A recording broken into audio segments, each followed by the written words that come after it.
നമസ്കാരം. മലയാള മനോരമയുടെ online education പ്ലാറ്റ്ഫോമായ മനോരമ ഹൊറൈസണും ഫോർച്യൂൺ IAS അക്കാഡമിയും സംയുക്തമായി UPSC സിവിൽ സർവീസ് പരീക്ഷയ്ക്ക് ഒരുങ്ങുന്നവർക്ക് UPSC സിവിൽ സർവീസ് പരീക്ഷ എന്താണ്, UPSC സിവിൽ സർവീസ് പരീക്ഷയ്ക്ക് എങ്ങനെയാണ് തയ്യാറെടുക്കേണ്ടത് എന്നിങ്ങനെ UPSC സിവിൽ സർവീസ് പരീക്ഷാ സ്വപ്നം മനസ്സിൽ സൂക്ഷിക്കുന്നവർക്കായി നടത്തുന്ന ഈ ഒരു സെഷനിലേക്ക് ഏവർക്കും സ്വാഗതം.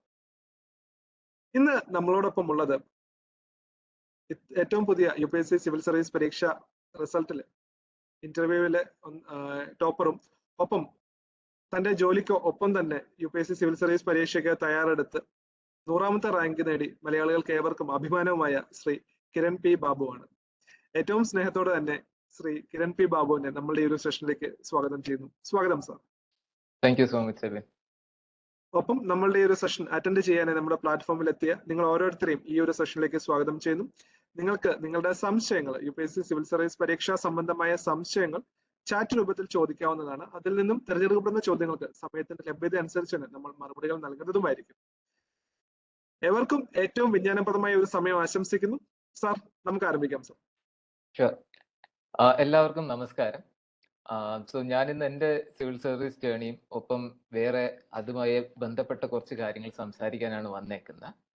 അപ്പൊ ഇന്ന് നമ്മൾ ശരിക്കും 4 കാര്യങ്ങളായിരിക്കും കവർ ചെയ്യുന്നത്. ഒന്ന്, basic details of the exam.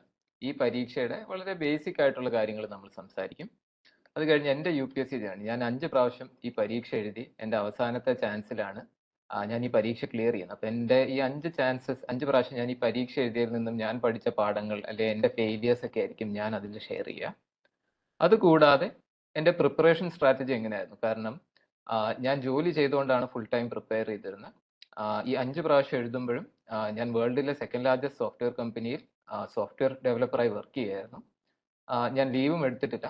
അപ്പൊ അങ്ങനെ പ്രിപ്പയർ ചെയ്യുന്ന എൻ്റെ ഒരു സ്ട്രാറ്റജിയെ പറ്റിയായിരിക്കും ഞാൻ അതിൽ പറയുന്നത്. ആൻഡ് ഫൈനലി എൻ്റെ ഒരു ഇന്റർവ്യൂ എക്സ്പീരിയൻസ്, ഞാൻ ഈ UPSCയുടെ പേഴ്സണാലിറ്റി ടെസ്റ്റിന് പോയപ്പോൾ ആ ഒരു ഇന്റർവ്യൂവിൽ എന്നോട് ചോദിച്ച ചോദ്യങ്ങളും കുറച്ച് രസകരമായ ചോദ്യങ്ങളും ചില ഉത്തരങ്ങളും ഒക്കെ ആയിരിക്കും ഞാൻ അതിൽ ഷെയർ ചെയ്യുന്നത്. അപ്പം നമുക്ക് നേരിട്ട് തുടങ്ങുകയാണെങ്കിൽ basic details of the exam പറയുകയാണെങ്കിൽ, ഈ പരീക്ഷ ശരിക്കും 3 ഘട്ടങ്ങളിലായിട്ടാണ് നടക്കുന്നത്.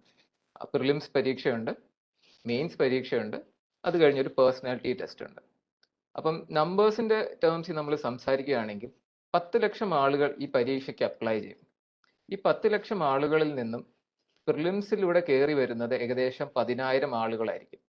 അപ്പോൾ 10 ലക്ഷം ആളുകൾ അപ്ലൈ ചെയ്യുന്നതിൽ മേ ബി 6-7 ലക്ഷം ആളുകൾ ഈ പരീക്ഷ എഴുതുന്നുണ്ടാകാം. അതിൽ നിന്നും 10,000 ആളുകളെ മാത്രമേ പ്രിലിമിനറി സ്റ്റേജിൽ കയറ്റി വിടുന്നുള്ളൂ.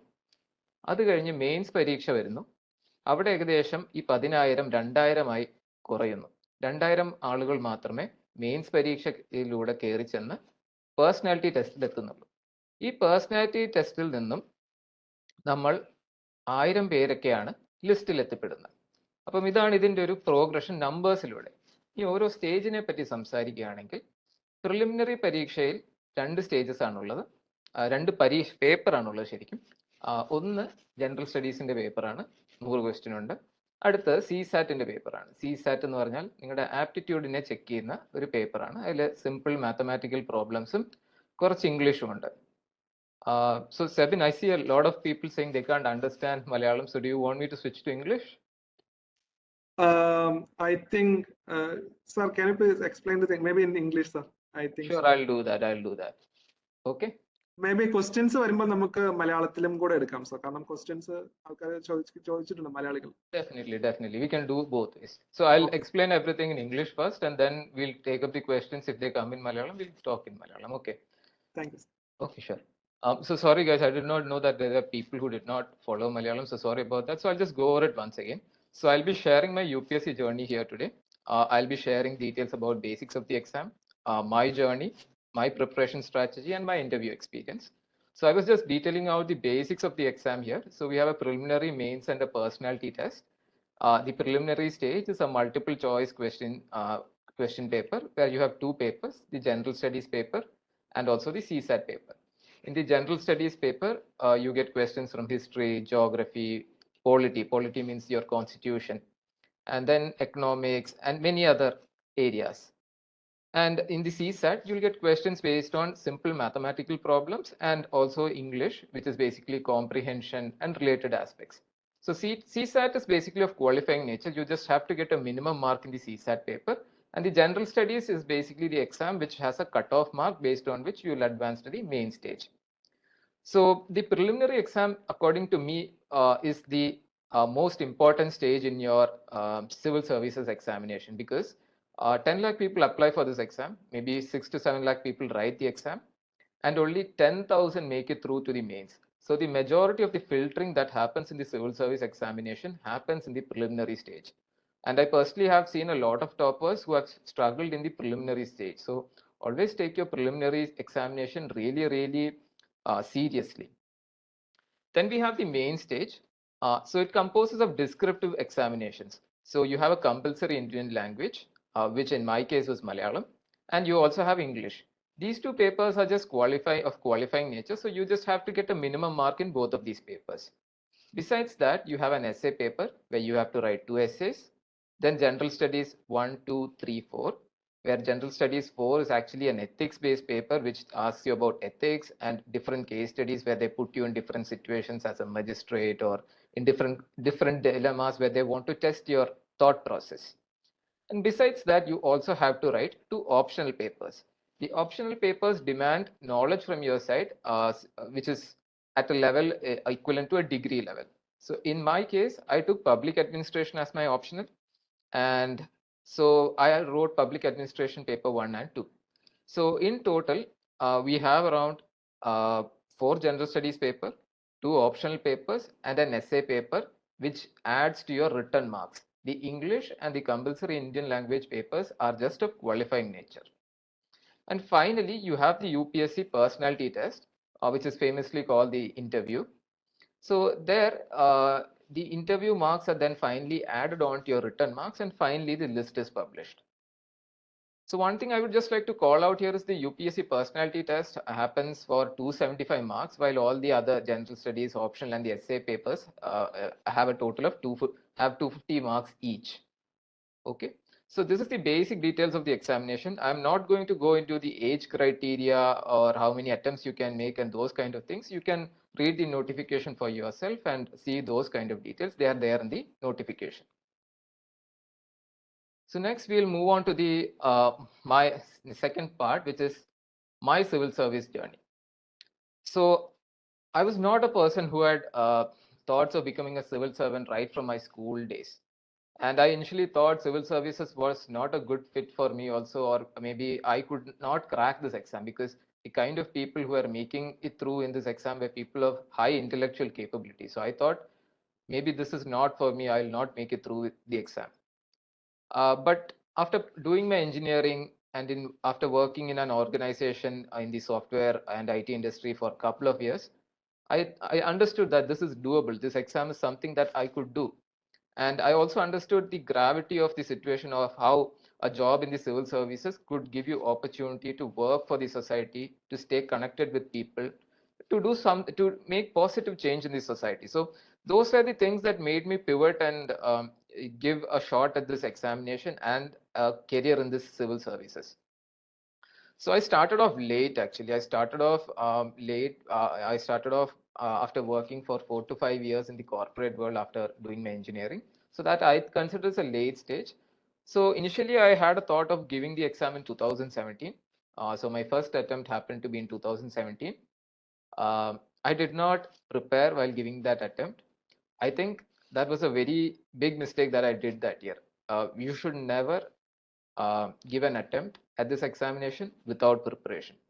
So I did not prepare, even though I had I could have done a little bit better, but I did not prepare that well. So that was the first mistake I did. So I would suggest all of you, if you are giving this exam, prepare very seriously and also do not waste an attempt. In my second attempt, I did study. It came in 2018. I did study some subjects. I did read through a couple of things and was following current affairs, but I was not practicing multiple choice questions. So the thing with multiple choice questions is you have to know how to solve these questions through the facts that you know. So if we take the prelims examination, there are 100 questions. Maybe the best candidate out there would know 40 questions directly, the answer for 40 questions directly. The rest of the 60 questions are questions that are totally new to you, questions that you do not know the answer directly. In those 60 questions, what you actually have to do is you have to figure out the answer for those questions through things you have read in the past, or by connecting things that you know from your past reading. So it is basically, I think it's a skill that you should have. You should have a skill of how to solve MCQs in the preliminary exam. And I did not do that in my second attempt in 2018. I did not practice enough MCQs, and as a result, I failed. So then comes my 2019 attempt, which is my third attempt. So now I'm like rich with the experience of 2 years. So first I did not study, second I did not practice. So in my third attempt, I correct everything. I study well, I practice really good, I do everything right, and I clear the prelims exam. Then comes the mains examination. And in the mains examination, again, I had not prepared my optional well enough. So public administration was my optional, and we have to have knowledge at the degree level for public administration. And unfortunately, I did not have that knowledge. So I failed at the mains. Then comes 2020. So 2020, as you all know, is the COVID year. So 2020, I was very prepared. I had studied well, I had prepared, attempted MCQs, I had my optional ready, and I was all ready for the fourth attempt in 2020. But given that this was the corona year, there were a lot of new normals. So first of all, I was not doing paper pen tests. Since everything went online, I was doing a lot of online tests. So even though I was solving MCQs, but I was doing them online. And the second thing was, I was sitting at home, physically unfit, to be honest, because I was not going out or working out or doing anything. And as a result, when I got out of my home on the exam day, after walking for a couple of meters, or after climbing a couple of steps, I got tired.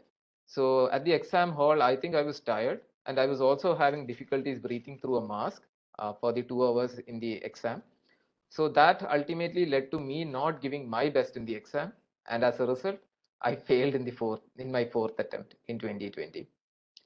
So that was what happened in 2020. So then comes my fifth attempt in 2021, which eventually also happens to be my last attempt, because from the age limit point of view, I had already reached the fag end of the age limit, and so 2021 was my last attempt, fifth attempt.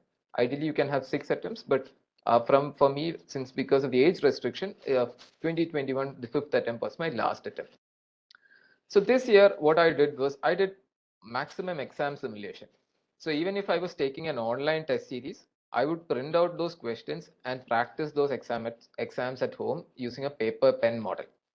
And secondly, I would also take these tests in the exact time duration that the UPSC examination would happen. So if the prelims test usually happens between 9:30 and 11:30, at home also I would write between 9:30 and 11:30, just to make sure that I stay focused in that time duration. And additional to that, I also practiced giving the mock exams with a mask on. So that also made me very comfortable in the examination hall, because when I went there, it was having the mask on and writing an exam with the mask on was nothing new to me. So summing up, I had 4 attempts, or I had 4 failed attempts, and my fifth attempt was a success. And the lessons from my 4 failed attempts actually made me successful in my fifth attempt. So this is my journey. And in my fifth attempt, I got the 100th rank, and I was also the All India topper for the interview. I had one of the highest marks for the interview. And this was my civil services journey. So I made 5 attempts and had a lot of failures, but ultimately everything happened for the best. Okay, so let's move on to my preparation now. So if we go on to my preparation strategy, uh, it's basically 4 simple things. So the first one is effective time management. Since I was a working professional, finding time was one of the toughest things for me. So what I used to do was I would tell you guys how I found time by detailing out a typical work day in my case. So on a typical work day, I would get up at 5 a.m. in the morning, study for 3 hours between 5 a.m. and 8 a.m. And then I would start for work or be logged in at work by 9 a.m. And from 9 a.m. to 6 p.m., I would effectively work and contribute to the work. and I would have a planned day and also try to make it as efficient as possible so that by 6 p.m. I can log off and be totally disconnected from work. So once I log off at 6 p.m., I would also try to squeeze in 2 hours of studies, maybe from 7 to 9 or 8 to 10. So on a work day, I was able to find 5 hours for studies outside of my work. And the key to find these 5 hours for studying or UPSC preparation outside of work lies in your 9 to 6 work schedule. So you have to work really efficiently to make sure that you can basically complete all the tasks that you have for a given day by 6 p.m. If you can do that, then definitely you can squeeze in 5 hours a day for your UPSC preparation. So this was my daily routine. And besides that, one more thing that I used to do was I used to analyze the time I was spending on everything. So I tried to analyze how much time I'm spending on my social activities or hanging out with friends or going out with friends. So I also eventually uh, cut down the time I was investing in it. So if you take a simple case, I was going to play basketball every day for 1 hour or 2 hour daily. So what I did was I stopped playing basketball on weekdays and only played basketball on weekends. So that really helped me to rechannelize my energy and time towards UPSC preparation. So I'm not completely stopping something, but at the same time, I'm tweaking it so that I can accommodate my UPSC preparation within my schedule. So that's how I managed time. And the second and most important thing is, once you have time, where do you invest it? That is the second question that came up. So then you have to do smart prioritization of topics. So here, I had a very good mentor in Muni Darshan sir from Fortune IAS Academy. So he was the person who told me what civil services is and how we can prepare. And he was there all through my journey till the very day the results came out. So what he did was he came up with a very smart plan that worked for me. So he told me that topics like ancient India, medieval India, art and culture, these are areas which are very vast, but the questions that are asked from them are very low. But if we think of areas like modern Indian history, that is basically the revolt of 1857 to Indian independence, the number of questions that are coming from those areas are really high. So my mentor told me those areas which are really important for this exam, and those topics in which questions have been coming regularly, and uh, and also helped me to analyze those questions. So he told me to invest my time and prioritize these topics in such a way that we can finish those topics which are really important for the exam first, and then have a basic knowledge of all other topics. So if you take my case, I've never neglected ancient India, medieval India, or art and culture. I've studied them, but I just know the basics. I do not know deep things in ancient India or medieval India or art and culture, but I just know the basics so that if a simple question comes, I'll be able to answer it. So that was one of my strategies. So I mainly focused on modern Indian history, polity, environment, economics, and current affairs. And I prepared current affairs by basically reading the newspapers and also following TV discussions. So I used to read the editorial page of The Hindu regularly, and I also used to follow Big Picture on Rajya Sabha television. But I never used to make notes from them. I just used to read them and make a mental note of them. That's all. And finally, what I used to do was I used to go through the compilation of current affairs from one of the IAS institutes or the coaching centers, and then I would make my own notes out of it. So typically, a monthly compilation would come in 120 pages. So I would compress that to maybe 10 to 12 pages and have my own notes and then revise through my own notes for current affairs. This was what I used to do for my preparation of current affairs.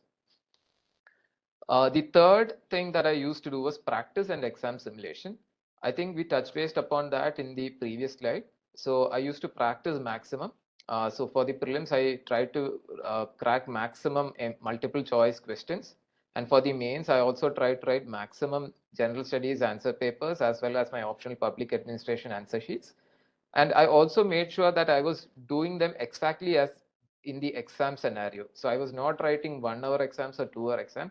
I was writing a proper 3 hour exam. I was writing a proper 3 hour exam, and I was also doing the same strategy, following the same strategies that I would follow in my regular exam. And I was also having my mask on last year when I gave all my practice tests at home. So these kind of things made me ready for the actual exam and made me in my comfort zone so that I could give my best in the exam hall. Similarly, one other thing that I did was for the interview preparation. When I was doing mock interviews at many institutes, I tried to give my mock interviews with my mask on, so that when the actual panel, if they ask me to keep the mask on and give the interview, that would also be something that I'm not new to. That would also be something that I've practiced and that I'm used to. So I definitely took my help on the test series, and different feedback was provided to me based on the test series by my mentor Munidarshan sir from Fortune IAS Academy. So he was there all through, guiding me through public administration as well as the general studies exams. And lastly, I would like to say that smart work along with hard work is the key to unlock success in this examination. So smart work is basically prioritizing these topics, and hard work, as you know, is putting in the effort. So that I feel is the key thing which all of you need to do to understand this exam and to crack the exam. So this was my preparation strategy, just to sum it up. So let's move on to the next topic, which is my interview experience. So before we go through the questions that were asked and some of the answers that I gave, I would like to tell you how I prepared for the interview. So while preparing for the interview, I tried to attend maximum mock interviews. I almost attended all the mock interviews at Fortune IAS Academy and also at Kerala Civil Services Academy. And I also gave ad hoc interviews at many other academies. So all of these mock interviews gave me a lot of feedback. Some of them were very relevant. Some of them were things that you could turn a blind eye towards, because they were some of them were not really accurate. So I did not take to heart those kind of comments, and I just focused on things that I could improve on.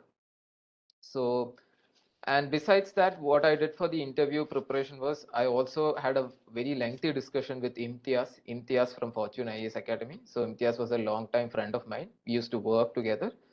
So I used to go meet Imtiaz at Fortune IAS Academy and have discussions with him, where he would ask me questions and then I would answer them, and he would also answer them, so that I got a different viewpoint of the possible answers for a question. So those interactions actually prepared me really, really well for the interview. And besides that, there were many Telegram channels and social media platforms where candidates who had completed their interview would post their interview transcript and interview experience. So I went through a lot of transcripts, and I also tried to find answers for those questions that I did not know from there. And I even got one or two questions directly from those transcripts. So this was my interview preparation strategy. And I'll just walk you guys through some of the questions that came. So when we enter the UPSC chamber where the interview is happening, we have a chairman and 4 other members who are interviewing us. So the chairman tried to make me comfortable by asking about the weather in Trivandrum and the difference between the weather in Delhi and Trivandrum. And then he asked about my role at my current company. So I answered that question really well. And I also hinted at some topics that I'm comfortable at discussing there. So I spoke about cloud computing and some other domains where I could have comfortable discussions. But the panel did not engage in those topics which I mentioned there. So they just heard it patiently and then went on to the next question. So my chairman told me, so my chairman quoted this line from Franklin D. Roosevelt. He said, "We cannot always build the future for our youth, but we can build our youth for the future." So based on the statement, what 3 things would you want to build in today's youth? This was the question that I got. And my answer to this question was, I said, we need to provide the youth with good education, good skills, and good moral values. So this good moral values was something unique. This was not something you typically come across in a usual answer. Maybe I could have said good health, but I said good moral values. So that was interesting to the chairman. So he engaged me in a discussion on how you would impart good moral values to children or the youth. and we had a discussion on that for 1 to 2 minutes, where we discussed about the different ways in which we can impart good moral values to today's youth. And after that, the chairman passed on to the next member. So the next member asked me a lot of questions about technology, how technology can be applied to government offices, how it can be beneficial in financial schemes, how digital skills are important in rural India. And finally, this distinguished member also asked me, if you were to design an application for rural India, would it be mobile based or would it be something that works at the panchayat office or post office? And my answer to this question was, I would develop an app that would work both on the mobile device as well as on the at the panchayat office and post office. Because I said that when we design a mobile based application, we can only reach out to people who have mobile devices. But if for those people who do not have a mobile device, we should also ensure that this application works at the panchayat office and the post office. So this is how I took a balanced view there and made this application maximum inclusive by not taking a stand between mobile versus panchayat or post office. I said we need an application that works at both places. Moving on to member two. Member two asked me a lot of questions about my optional public administration. So we started off by discussing about good governance, an important topic in public administration. And then he asked me about how I would promote MSMEs, that is micro, small and medium enterprises, given that I'm a district magistrate. So we had some discussions on that. So this was very similar to the GS4 paper that we have, where we have a case study. And then he asked me about corporate farming versus cooperative farming. So this was a important question. So he was asking me to take a stand on corporate farming versus cooperative farming and support one of them. And my stand was that cooperative farming is something that has been successful. We have had the milk revolution in Gujarat, or the white revolution as we call it, which has seen success through cooperatives. So it is a proven success model and can be easily implemented in the short term.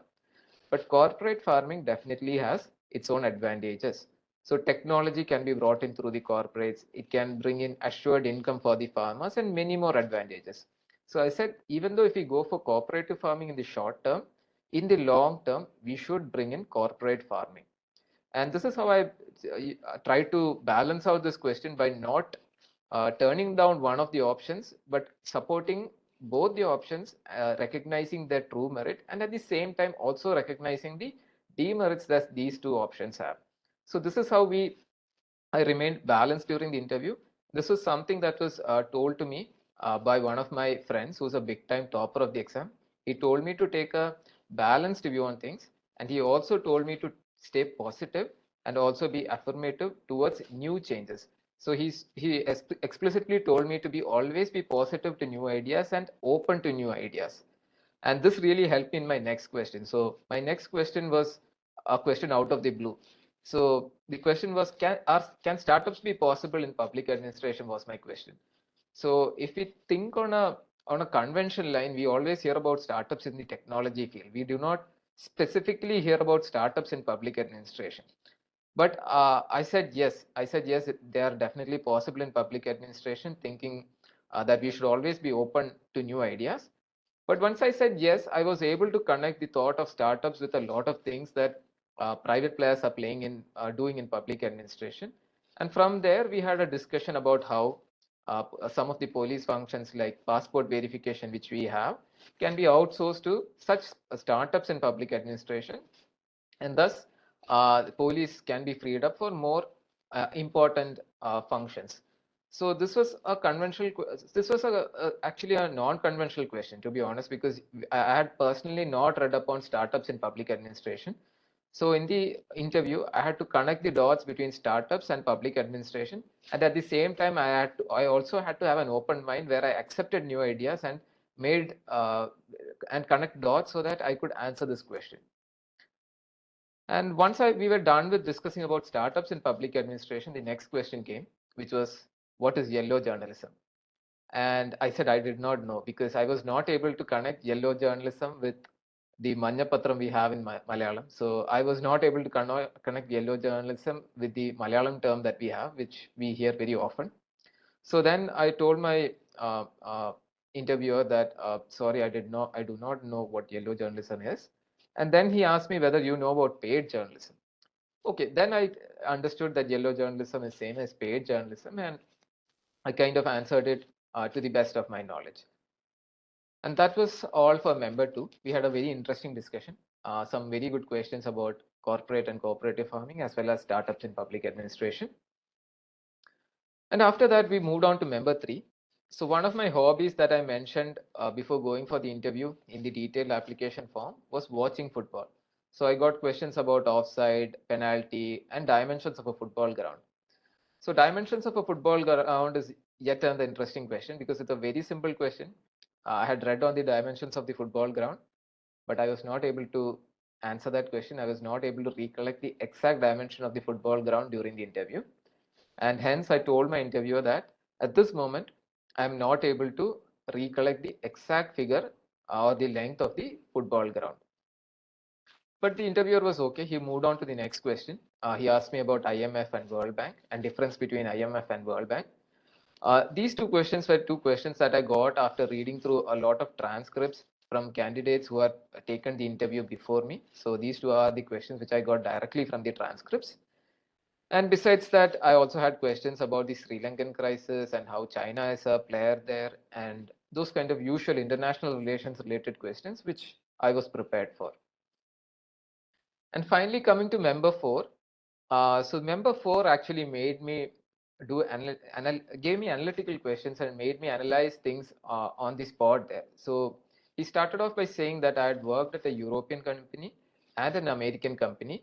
Compare the work culture between the two companies.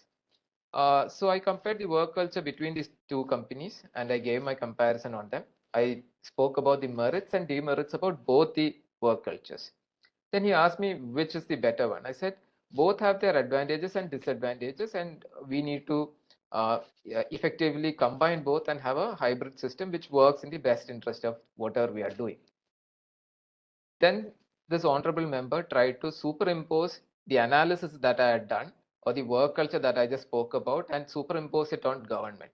So the question was, in case of a failure, should the minister / secretary resign if a government policy fails? So that was the question that came. And my answer was that in every failure, there is a lesson.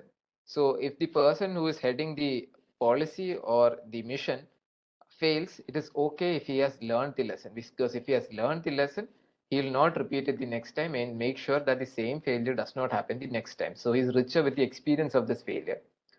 So this was my answer to this question. Unfortunately, we could not go much into those points because the chairman had signaled to the member that time was up and we should wind up the interview. And that was how my interview ended. So it was on a positive note. I also felt really happy that I could give my best there. So once the interview was done, I was ushered out of the building and everything was okay. And I felt really good after that. So this was my interview experience, and I've detailed out how I prepared for the interview and the questions that I got and the kind of answers that I was able to give it. Now I would like to finally conclude about my preparation, my strategies, and my message to future aspirants. So my message to future aspirants is, give it your best. You have to do smart work and hard work together to crack this examination. And you also have to make most of the opportunities that you have. And at the same time, you should always be in your zone so that you can give the best that you have in your exam day. So if you take my interview case, I spoke to a lot of people who had given the interviews prior to me and tried to understand how things would happen on the interview day. So I had to show up at the UPSC Bhavan at 1 p.m. So I spoke to a lot of people on how I would commute from the Kerala house to the UPSC Bhavan on that day, and how I would have lunch, because 1 p.m. is definitely a odd time. You cannot have lunch after getting in, or is it possible after that? So those kind of things I made very sure that everything was sorted out and I was in my comfort zone. So to all those aspirants, I would like to say, when you practice your prelims test, your mains test, or even your interview preparation, try to simulate the actual thing maximum. so that on the exam day you are completely in your comfort zone and give your best. And finally, we have this cliches, saying where we say failure is the stepping stone to success. I think that's absolutely true. In each failure, if you learn your lesson and if you take corrective action and you learn and you implement those corrective actions properly, definitely everyone will succeed in everything that they're doing. Okay. So with that, I would like to put a stop and would like to take questions if there are any.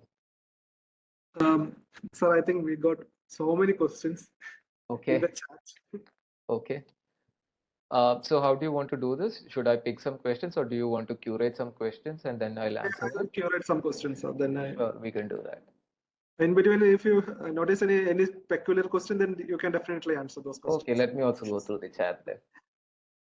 Sir, I think the usual question, the first question, I think, sir, how to read NCRT textbook on also on your strategy on NCRT note making? Sure. So my strategy was minimal, basically reading. So if you listen to a lot of toppers, they would say that they have read a lot of books, read multiple books and made multiple notes. So I just read one book and was very thorough with that, just one book. So if you take modern Indian history, I just read the Spectrum book. That's it. I did not read a lot of books. I did not read a lot of NCRTs also. I just read one basic book which covered everything and I had a good understanding. I was thorough with everything in that book so that if any question came out of that book, I would be very sure and can answer that. So to directly address the question, the NCRT textbooks, I just read through them very quickly.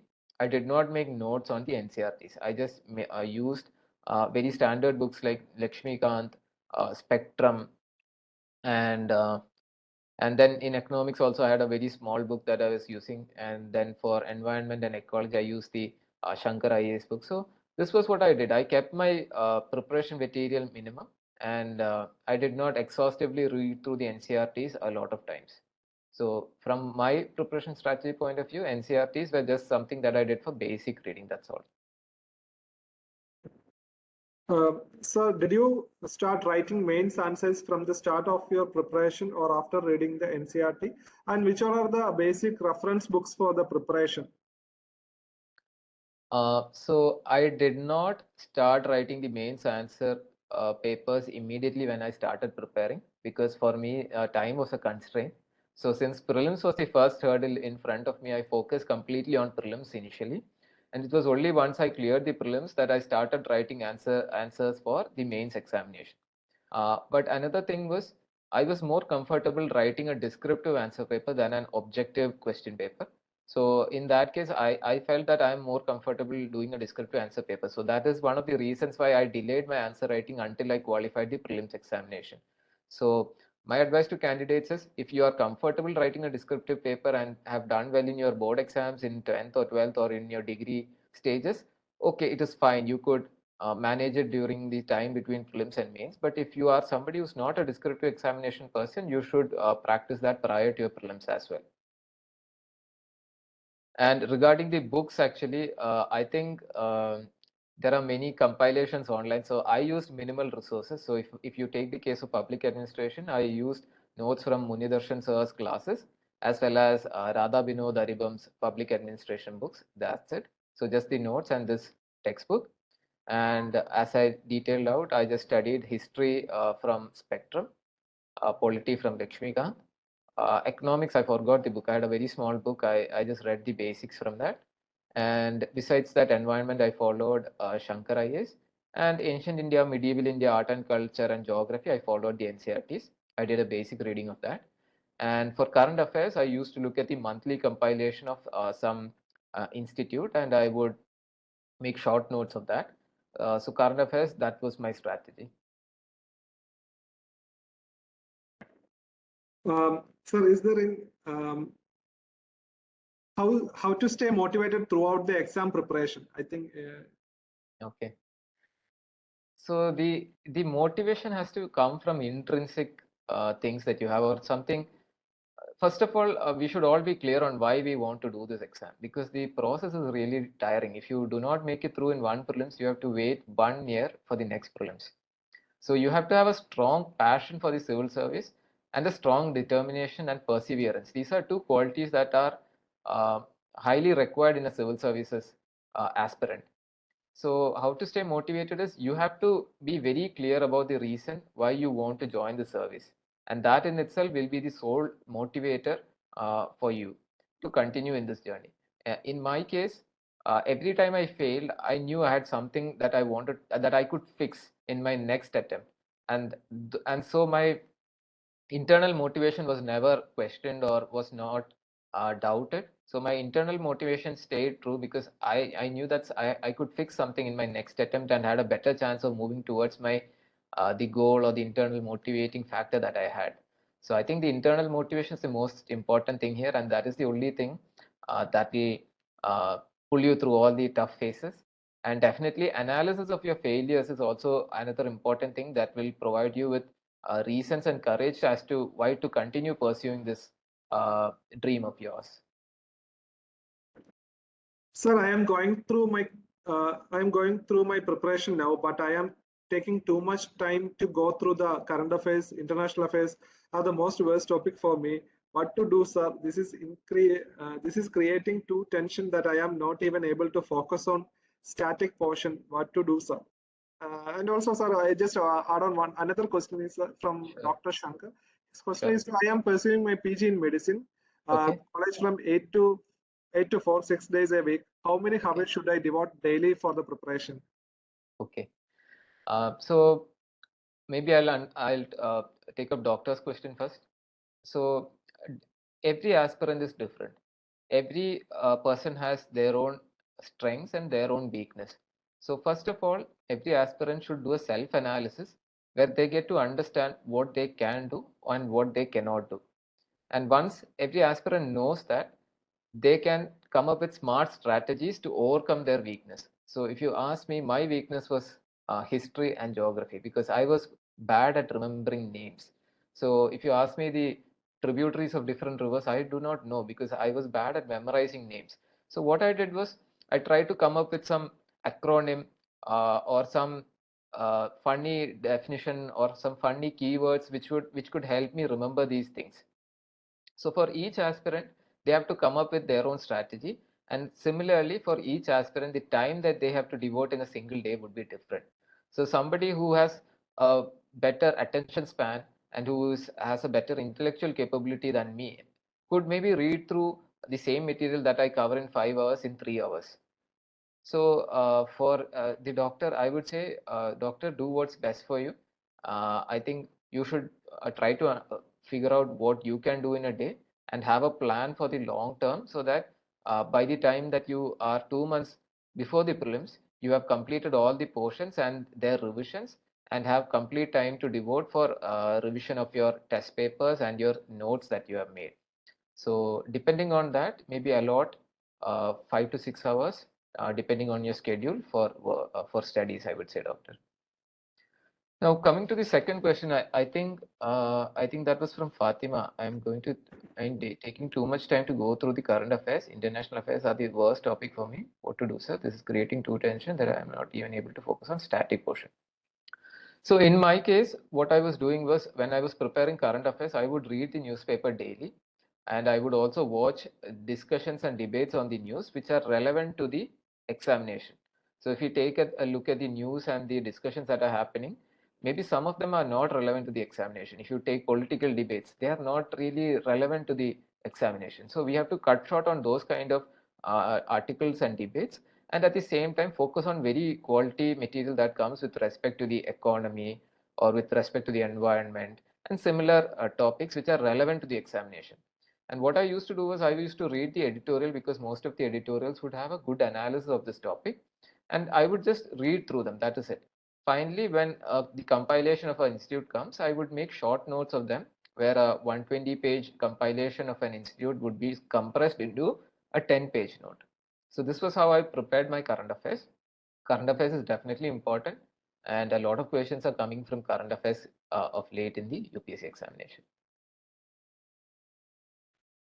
So many of the aspirants are asked about their how to prepare for the UPSC Civil Service examination and for the working professional, especially working professionals. And can you please share your tips and tricks to crack the exam for the working professional, especially? Sure. So for working professionals, I think the first and foremost thing that we have to figure out is how do we manage time. So we have to figure out how we are getting time in a day, every single day, to prepare for this exam. And secondly, we also need to have a good mentor. In my case, I had Munidarshan sir. So this good mentor will be able to figure out what is important for this exam. They would be doing analysis of previous year question papers and trends that are happening in this exam. And based on their understanding of the candidate, they can suggest strategies which will help the candidate to achieve this goal.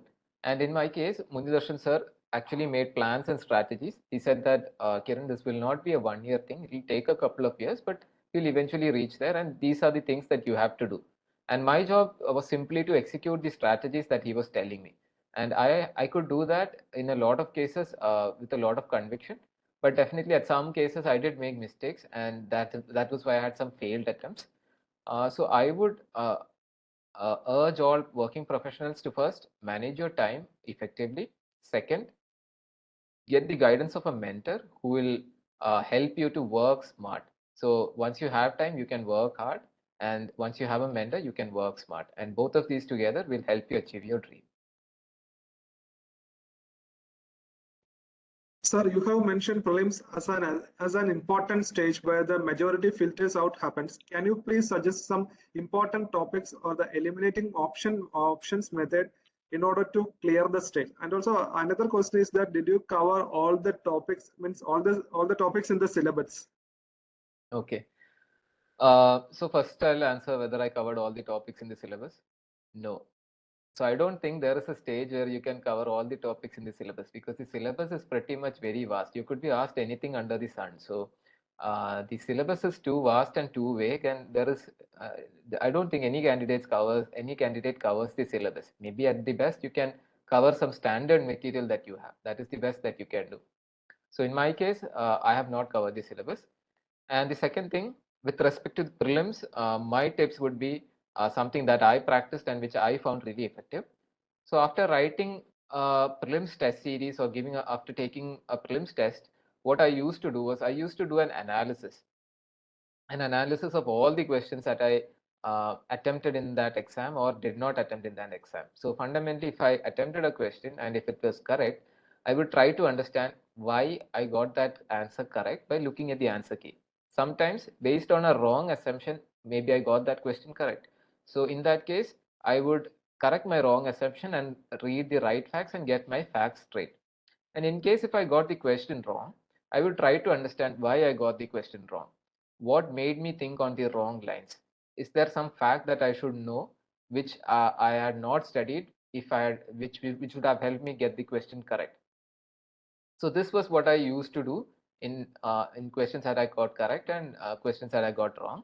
And for questions I did not attempt, I tried to take a attempt of those questions while reading the answer sheet and would try to figure out how best I can use my knowledge and connect things that are mentioned in the answer key and figure out the answer for those questions. So I think the writing prelims test thesis is very important, but equally important was the analysis part, where I tried to understand how to connect things and how to figure out answer for questions that I do not know from the things that I have read in the past. So those were some of the things that I used in my prelims preparation. And definitely there are elimination techniques like extreme words, looking for extreme words. So when they say this can never be done, never is an extreme words. There might be an exception to this never keyword. So that are some very basic things that we always see in the prelims elimination strategies. But besides that, I think the analysis was what made the change for me. Many of the aspirants asked about that. Can you please suggest some monthly compilation for the current affairs and all? Okay, sure. So in my case, I was following the Vision IAS current affairs compilation. I was also reading the Vision IAS mains 365 and prelims 365 compilation. So for mains prelims 365 and mains 365, I would just read through them. I would not make notes on them because they are very near the prelims or the mains exam. So I would just read through them. But for the monthly compilation, I would make short notes of them as soon as they are released by Vision. So I was following Vision IAS. Sir, I think we need to wind up the session. Anyway, sir, shall I go to some 2 or 3 questions maximum? Sure. What is the importance of attitude for a civil service aspirant? I am not a person who will question everything questioning bad or something happening around me. So how to improve this? I think first and foremost, a civil servant should have a balanced opinion so that you do not take extreme views and you can factor in all the factors that are involved or all the stakeholders who are involved in a particular incident or situation. So I think balance is very key here. So even in my interview experience, I spoke about how we should not turn a blind eye towards one thing and be blindly supporting another thing. So we should have a balanced view where we recognize the positives and negatives of everything. And at the same time, a civil servant should also be open to new ideas. So startups in public administration was something that I had not thought of, but I was open to it. And I think that really helped because then I could think on that line and connect a few dots and answer that question. So civil servant should be open-minded and at the same time well-balanced and also well-read. And a civil servant should also be compassionate and should be should always keep the general interest of the public above everything else. So I think the fact that you are not questioning something bad at this stage is okay, but once you have the right tools and once you are in the right position, I think you would do the right thing if you have those attributes where you stay balanced and focused and you also have an open mind. You would definitely go after the wrong things and also would question them once you are in the right place, I think. Sir, next question from Sana Salim. Question is, as a school student, how can I start prepare for the UPSC Civil Service Exam? Okay. So I was not somebody who had civil services aspiration when I was a school student, but to school students, I would advise you to read the newspaper at this stage, be well informed about what is happening in our country as well as what is happening internationally, and also maybe try going through the UPSC Civil Service notification where they have mentioned about the syllabus of this examination. So I would just suggest that you go through the syllabus of this examination so that when you read the newspapers, you can select topics which are in line with the syllabus of this examination. So for now, I would honestly advise you to read the newspaper and maybe listen to debates on the news channels. And besides that, in your studies, pay extra attention to history, geography, polity which is basically your constitution, and then environment and ecology, and also I think we spoke about economy. So these are some things that I would really suggest school students to pay attention to. Thank you, sir. I think we so many questions in the chat, but I think we have touched almost all the questions. Okay. We're just eliminating some similar questions. You can also look in the chat option if they have any interesting question for you in the chat. Okay. So how do I connect with a good mentor without joining a PCM batch of an institution? So I think that's a good question. How do you connect with a good mentor? So I think good mentors are all attached to some institution. So I think either you have to work through your personal relation and find out somebody who's in an institute and see how they will mentor you, or you'll have to go to an institute and find a good mentor. So in my case, I first met Munidarshan sir. And from there, I got attached to Fortune IAS Academy, and that is where I did all my mains test series, interview preparation, public administration optional, and everything. So I think, unfortunately, good mentors would only come with experience, and they are mostly attached to training institutes right now. And Competition Success Monthly. Did you read Competition Success Monthly? No, I did not read it.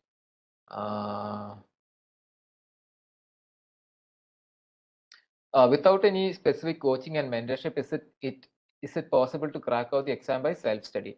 Yes, definitely it is possible to crack the examination without coaching through self-study. Many people have done that. But to do that, you have to be a well-informed citizen. So UPSC themselves have mentioned that they are looking for well-informed citizen. A well-informed citizen is somebody who has been following what is happening around them and has been involved in a lot of those things so that they have an idea about the world and about things that are happening in the country right now, so that they can contribute to the society. So to be a well-informed citizen, you need to be reading your newspapers for multiple years, be listening to debates, and should know about the basics of the should know your basics about history, economics, polity. So definitely it is possible, but becoming this well-informed citizen in this era where you have a lot of other distractions is really tough without a mentor and an institute. So in my case, since I was working, it was tough to do self-study and do this. So that was why I took the help of a coaching institute and a mentor. So how you make your English good? Okay, I'll answer that. So I think we have a question where somebody is asking me, how do you make your English good? So I think definitely reading helps in improving your English. And besides that, if there are different forums in which you can go and speak in English, that will also help. So in my case, I worked in the corporate world for 10 years, where I worked with different people from different parts of the world. And hence I had to exchange ideas and also communicate effectively with them and also understand their ideas. And this really helped me communicate well. And besides that, my school education was also really important. I did my schooling at St. Thomas Residential School, where my English foundation was really well laid out. And I would like to put on record I would like to thank my teachers for that. So definitely schooling also helps there. But if you have studied in a Malayalam medium school, do not worry. There are different opportunities in front of you. Just go for a public speaking course or an English speaking course, and you can pick it up and speaking in English very fluently and very well. And one more thing I would like to put on record here is UPSC does not judge you by how fluently you speak English or how fancy your English is. They basically evaluates the content that you will be putting across. So if you are able to communicate effectively, that is good enough. So I think that's pretty much it, right? Yes, sir. I think we just covered almost all the questions. We tested all the questions. Yeah. So, shall we can wind up the session, sir? Sure. Definitely. Thank you so much for the time, sir. You just share. I think first time you just share your interview experience with an audience in a public platform, and that with the Manorama Horizon and Fortune IAS joint session in this online workshop. Thank you so much, sir. On behalf of Malayalam Manorama, thank you. Thank you so much for your time and patience to share your experience with our audience and patiently answering almost all the questions in the chat. And wish you all the success in your career and life. I wish you. Thank you so much, sir. Thank you so much.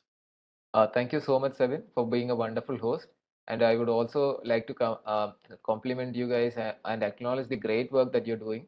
And I hope we have many more aspirants coming from this platform who can utilize this experience and put to best their skills and their capabilities. So thank you so much for having me and also for this great initiative. Thank you, sir, and wish all the success to all the attendees and those all aspirants for the future civil servants. Thank you all, and wish you all the very best.